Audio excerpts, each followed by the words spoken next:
પછાત વિસ્તારમાં પૈસા એક્ટની અમલવારી તથા લેન્ડ રેવન્યુ કાર્ડની કલમ 73A ની જોગવાઈ વિરુદ્ધ જે જમીન તબદીલ કરાઈ છે તેવી જમીનો આદિવાસીઓને પરત કરવાની માંગ ઉપરાંત વિવિધ માંગણીઓ સાથે બિલિસ્તાન વિકાસ મોરચાએ જિલ્લા કલેક્ટરને આવેદનપત્ર આપી રજૂઆત કરી હતી।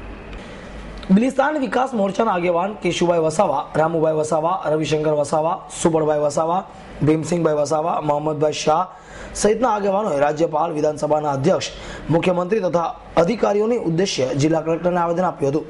આવેદનમાં જણાવ્યા મુજબ પછાત વિસ્તારોમાં 1996 થી પૈસા એક્ટ લાગુ કરવામાં આવ્યો છે, પરંતુ તેનો અમલ કરવામાં આવતો નથી। લેન્ડ રેવન્યુ કોડની કલમ 73A અને 73AA ની જોગવાઈઓ વિરુદ્ધ જે જમીનો તસદીલ કરવામાં આવી છે તે તબદીલ તાત્કાલિક રદ કરી આદિવાસી જમીન માલિકોને જમીન પરત કરવામાં આવે।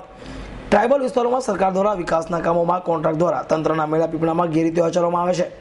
આ ઉપરાંત ભરૂચ નર્મદા જિલ્લાના 50 વિસ્તારોમાં આવેલા વાલિયા, ઝઘડિયા, નેત્રંગ, ડેડિયાવાડા અને સાગબારા તાલુકાના જંગલની જમીનો પર બિન આદિવાસીઓ, ઉદ્યોગપતિઓ અને ખાણ ખનીજ માફિયાઓએ કબજો કર્યો છે, જે સરકાર હસ્તક લેવામાં આવે।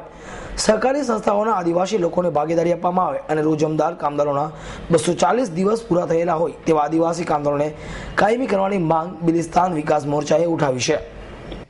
પૈસા એક્ટ 1996માં કેન્દ્ર સરકારે બધા 554 પૈસા એક્ટનો કાયદો બનાવેલો છે। પૈસા એક્ટમાં સગવડ એ કરવામાં આવેલી છે કે ત્યાં આદિવાસી વિસ્તારમાં કોઈ પણ મિલકત લે વેચનો થાય એટલે એમાં ગ્રામસભાની પરમિશનની જરૂર હોય છે। એ ગ્રામસભાની પરમિશન આજ દિન સુધી લેવાતી નથી।